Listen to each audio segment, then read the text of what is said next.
how to lose belly fat, gain muscle for the reversal of metabolic diseases like type 2 diabetes, explained in 10 easy steps.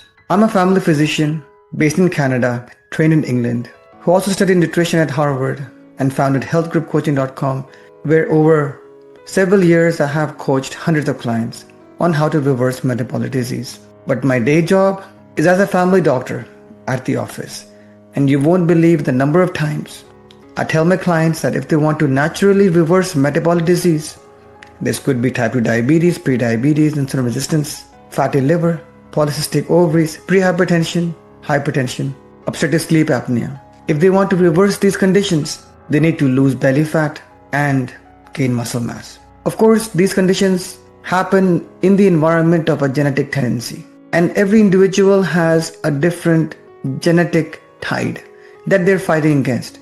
So I don't want any clients to compare themselves to anyone else.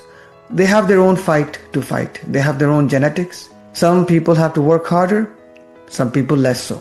But across the board, it is some degree of losing visceral belly fat and gaining muscle, which leads to the reversal of metabolic disease. When I say this to my clients at the office, they ask me how to do it. And I explain to them, unfortunately, we are time constrained at the office. And I urge them to go visit my website, healthgroupcoaching.com, check out my videos. But there are now over 400 videos on my YouTube channel. And so it can be a bit of a maze for my clients to navigate. And in this video, I'll try to summarize how to do this clearly in just 10 simple steps. Follow these steps one by one and you will achieve what you're trying to attain. Reversal of metabolic disease through loss of belly fat and gaining muscle. Step number 1. Decide your fat burning days and your muscle building days. I call these your catabolic and anabolic days. The ratio should be either 3 to 4 or 4 to 3. You could base this depending on how often you feel you could exercise, 3 times a week or 4 times a week, depending on your schedule. But generally, if you're someone who's holding more body fat, then you could choose 3 exercise days and 4 fat burning days. While if you're someone who, at least on the outside, doesn't visibly hold a lot of body fat, let's say you're what's often described as skinny fat, you may want to instead choose 4 exercise days and 3 fat burning days. Depending on your schedule, your 4 exercise days could be Monday, Tuesday, Thursday and Friday. Or if you want to do an alternate day split, you could do Monday, Wednesday and Friday, for example. The days that are not your exercise days would be your fat burning days. On the 3 exercise days, I would expect you to do resistance training in one of 3 formats. Either you could spend 45 minutes to an hour at the gym, or you could do home exercises for 45 to 60 minutes on that day. Or you could also do this in the form of exercise snacks, which would be doing 4 compound body exercises for 10 to 15 minutes each, 3 times a day before meals. You would need to commit to one of these 3 patterns, and on the days that you feel you can't commit to this degree of exercise, those would be your exercise days, which could be 3 to 4 days in a week, and they could be consecutive days or they could also be non-consecutive or alternate days. The remaining days would be your fat burning days. The first step is to look at your schedule, assess your motivation level, and decide which days will be fat burning and which days will be exercise in a 3 to 4 or a 4 to 3 split in that week. Once you've decided your 3 or 4 exercise days in the week, you need to make a backup plan for home exercises just in case you can't go to the gym that day. Perhaps you're short in time, perhaps your car has gone in for maintenance. For any reason, you don't want to miss an exercise day. So if you can't go to the gym, then you need to have a home backup. Now you could make the whole plan for home exercise as well. So I would urge you to go on my website, healthgroupcoaching.com, click on the area supplements and blogs, scroll down to ideal exercise program. Here you will get the 2 types of splits I would recommend depending on whether you decide on subsequent continuous days of exercise or alternate days of exercise, because the splits would be different, and the splits would also be divided into upper body push, upper body pull, core exercises, and lower body exercises. And for all of these equipments, for example, this pull-up bar, you will find the relevant Amazon links on the website. So the next step, step number 2, is to decide your exercise pattern, your exercise split based upon this blog, and purchase the necessary equipment. So to recap where we are, step 1 is to decide your exercise and fat burning days. Step 2 is to decide on the kind of exercise split you would do looking at the blog. Step 3 is to purchase exercise equipment. Step 4 is to purchase supplements to fuel your muscle gain. For this again, I recommend you go to my blog, Ideal Exercise Program, and as you scroll to the very bottom of this blog, you will find the 5 supplements which I recommend. A plant-based protein powder for men, a soy protein isolate for women, creatine 1 scoop a day 5 grams. This is a vegan brand. 2 capsules of triple strength omega-3 per day. A daily maximum strength multivitamin. A daily vitamin D3 on top of that. You can use the lower strength 1000 if you have normal levels and it is summertime, you're getting plenty of natural sunshine. If it's fall, winter or spring, or you've had low levels, you could go for the extra strength D3. And there are some more supplements you could consider, but these 5, vitamin D, multivitamin, omega-3, creatine, and a protein powder are the absolute minimum for getting muscle gains. So that is step number 4. Purchase supplements to fuel your muscle gain. Step number 5 is to work on your diet. And this applies on every day of the week, whether it's a muscle gain day or a fat burning day. Your diet needs to be dialed in. For this, I would recommend you go on my YouTube channel and watch my video on how to Ozempify your diet. The underlying principle is to maximize your nutrition and maximize your satiety for the minimum number of calories. You can go on my website, healthgroupcoaching.com, click on supplements and blogs. As you scroll down, you'll come to the blog on how to Ozempify your diet and lifestyle, and the video will explain the diet philosophy. There are also supplements that you could consider as well as food alternatives. So as you scroll down this blog, we have some of these supplements which we've already discussed: protein powders, collagen, fiber, appliances to ensure that you are able to minimize calories like a oil spray, non-stick cookware, air fryers, high protein, high fiber, low calorie alternatives to commonly consumed food items like pasta, spaghetti, noodles, rice. For example, this edamame spaghetti, protein bars, protein drinks, even alternatives to chips like these high protein tortilla chips. Other supplements which may help you on your weight loss journey, including certain probiotics, certain herbal supplements. These are all things that you could consider. For women who are perimenopausal or menopausal or have PCOD, they could consider phytoestrogens. Clients who have sleep problems or sleep apnea, in addition to a CPAP machine, can also consider melatonin with magnesium, a humidifier, sinus rinses, various ways of clearing your airways during sleep.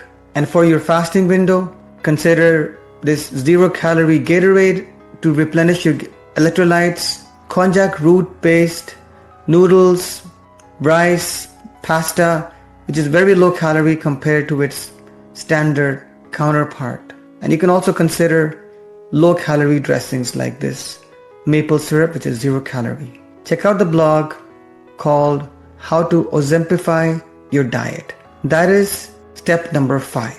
Step number 6 is to appreciate the benefits of time restricted feeding, not eating all the time, and also the benefits of front loading your calories and front loading your carbs for maximum optimal nutrient and energy partitioning within your body. You can go on my website healthgroupcoaching.com, and there is a section called Calorie Cycling Fasting Mimicking Diet, and you will find the relevant videos there. But the main thing to understand is you want to have a good heavy breakfast, and the way that you want to create a fasting window is primarily by consuming dinner early and consuming dinner light. From a hormonal and energy partitioning point of view, that is the optimal way of doing it. On your 3 or 4 exercise or anabolic days, you can also do something called protein sparing modified fasting, which means even in your fasting window, you're still allowed high quality proteins. So single ingredient foods which contain more than 8 grams of protein per 100 kilocalories would still be allowed during that time. And the absolute minimum number of hours gap between an early breakfast and finishing dinner should be 12 hours, which technically isn't even fasting, that's just a good habit. But you can always pull dinner earlier as you can tolerate, and the maximum that I recommend, and this would be typically on your fat burning days, would be 18 hours of fasting. So the maximum I would recommend would be starting breakfast say at 9 o'clock and finishing dinner by 3 p.m. That would be the maximum I would recommend, not more than that. And the minimum fasting window should be 12 hours. The more important aspect, however, is the calorific intake. That is the bigger driver. Energy partitioning through front loading of calories has a relatively minor effect relative to the total amount of calories consumed. That was step number 6. Step number 7 is to download the free version of an app called Snap Calorie. Now in previous videos, you would have heard me talk about Chronometer, which I have used for many years, but I have recently myself moved to Snap Calorie, and I'm finding it to be much more intuitive. It is AI based. It does include taking pictures of your food for estimation of calories, which makes it a lot easier when you're out and about at a friend's place or at a restaurant. And I do wish one day Chronometer will also integrate AI and those kinds of smart features, but Snap Calorie is so far ahead of Chronometer right now that I cannot recommend that any longer on my program. So my recommended app of choice now is Snap Calorie. Personally, I have purchased the $9 a month premium version, but even the free version allows you to take up to 3 pictures of food per day, and the rest of it you could also do through barcodes, weighing your food, and the charts on it are really intuitive. It even has a AI powered bot for nutrition counseling. The app I currently recommend is Snap Calorie. I don't have any affiliation with them. They are not paying me or anything like that, but I've been in this field for many years now, and at present this is my favorite app. This is what I'm using on my own phone, and the amazing thing is you can just take a picture of your meal. Even the free version allows 3 pictures per day, and you can also then use your voice to describe the meal in as much detail as possible, and it'll give you the calorie estimation. Just makes life so easy, especially when you're on the fly, on the go. Of course, whenever you can, use a food weighing scale to weigh your food, and use a barcode or whatever you're using to get more accurate estimations. But for those times when you're not in the house and you don't have a weighing scale in front of you, using this picture and AI option really makes life easy. I also find that it kind of overestimates the calories, I think. Yesterday I went to a chicken shawarma shop and I had a small portion of chicken shawarma. It was my daughter who ordered it, and I just had some of hers on the side, but it calculated it as 500 calories, which I think might have been an overestimation. Mind you, it did have a lot of sauce and that kind of stuff on it, which perhaps did carry a lot of calories. Even a spoon of mayonnaise can be over 100 calories. But I feel it does tend to overestimate rather than underestimate, which I think is a good thing. I would always like it to over than underestimate. Also, the default position there on Snap Calorie is for your exercise, which it can integrate from Apple Health or your native health app. As default, it does not count exercise into your caloric estimation, which I quite appreciate because I've never been a fan of doing that. That tends to be a very inaccurate way of going about things. On chronometer, I used to have to go into the app and manually toggle it off. That exercise would not be counted as calories burned. And so there are generally quite a few things I like more about Snap Calorie. I do wish chronometer will up their game currently. If you've been watching my videos and using chronometer, try Snap Calorie. It's an amazing app. So that's step number 7. Download Snap Calorie. Start tracking your calories and your macros. Macros mean the amount of protein, carbs and fats you're consuming. Step number 8 is to ensure you optimize your protein intake on your anabolic exercise days. Your aim is to hit 1.6 grams of protein per kilogram of body weight per day. In pounds, that would be 0.7 to a maximum of 1 grams of protein per pound of target body weight. It can be quite difficult to hit those protein targets. And even I find it difficult to achieve. And so consider consuming your protein powder once or twice a day to help you achieve that target. In the morning, for instance, you could make yourself a smoothie. Personally, I make it with soya milk.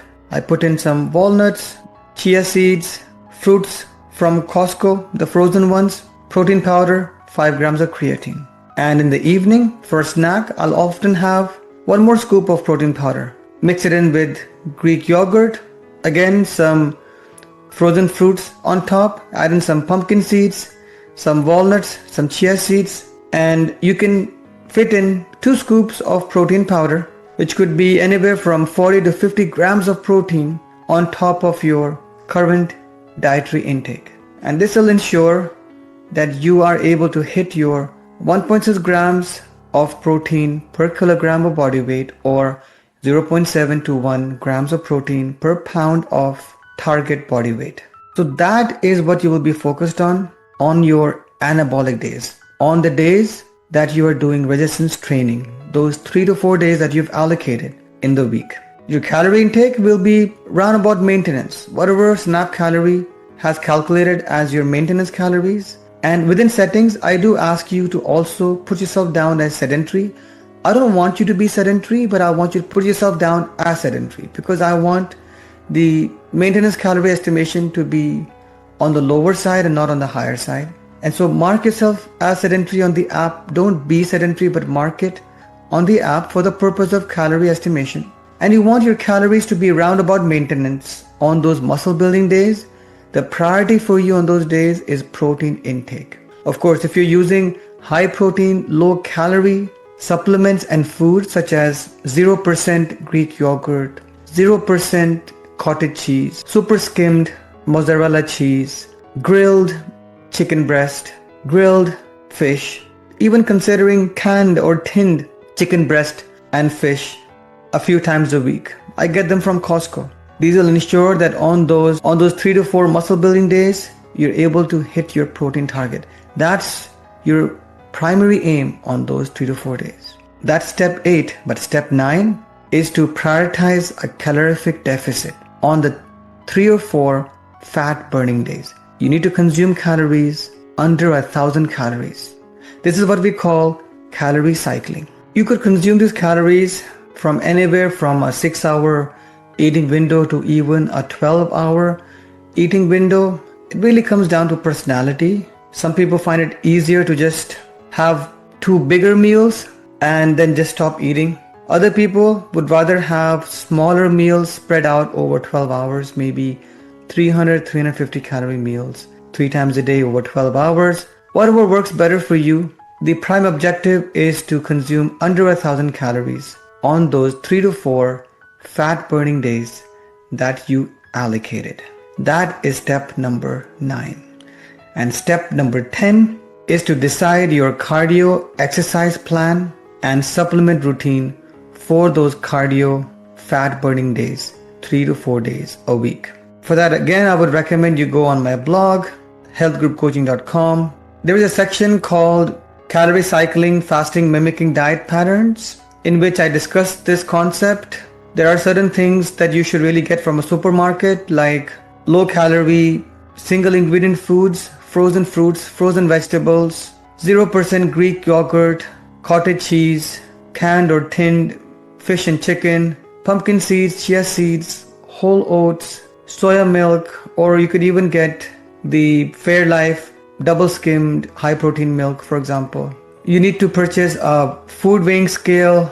You should be having at least a multivitamin, at least 1 scoop of a plant protein if you're a male or a soy protein if you're female, 1 or 2 scoops of fiber, 1 or 2 glasses of 0 calorie electrolyte drink to ensure you don't go into an electrolyte imbalance, omega 3, and if you really need to bulk your food without adding too many calories, you could also consider konjac root based, low calorie, high protein, high fiber pastas, spaghettis, dressings, etc., as well as many food items you can get from Amazon, which are lentil, edamame, bean-based pastas, spaghettis, noodles, etc. And these are all ways in which you'll be able to maintain under 1,000 calories while still feeling relatively full on your fat-burning days. And that's really it. In just 10 steps, you can get on to your journey of reversing metabolic diseases like type 2 diabetes, losing belly fat, and gaining muscle. This is a body recomposition plan which I've designed for everyone. Of course, there will be people who have unique situations and they need to go see a personal trainer and have something designed specifically for them. But this is something you can safely do just after watching this YouTube video, taking notes, and going on my website, healthgroupcoaching.com. Because my mission is to make health information accessible to the masses, to everyone, without you having to pay for a personal trainer or go on these expensive programs to achieve peak health. This would serve as a good starting point.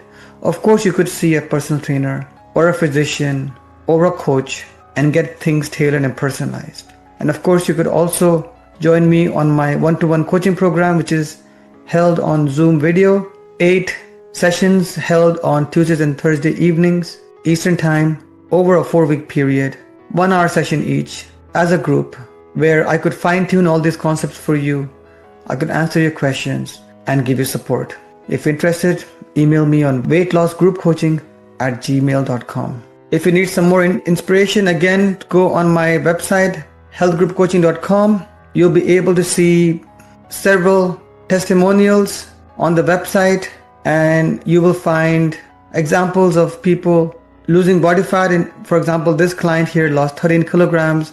Sugar average came down from 6.7 to 5.5. You can click on Andrea's body transformation journey. She was with me 2 years ago in 2023, and she lost a lot of weight. Even her skin got better. If you follow this simple 10-step guide, then you can take control of your health and reverse your chronic health conditions. Make sure you share this video with anyone who needs help with losing belly fat and gaining muscle mass. If you have any questions about the program, feel free to put a comment in the video, and I check all the comments myself and reply myself. Take care, and I'll see you at the next video.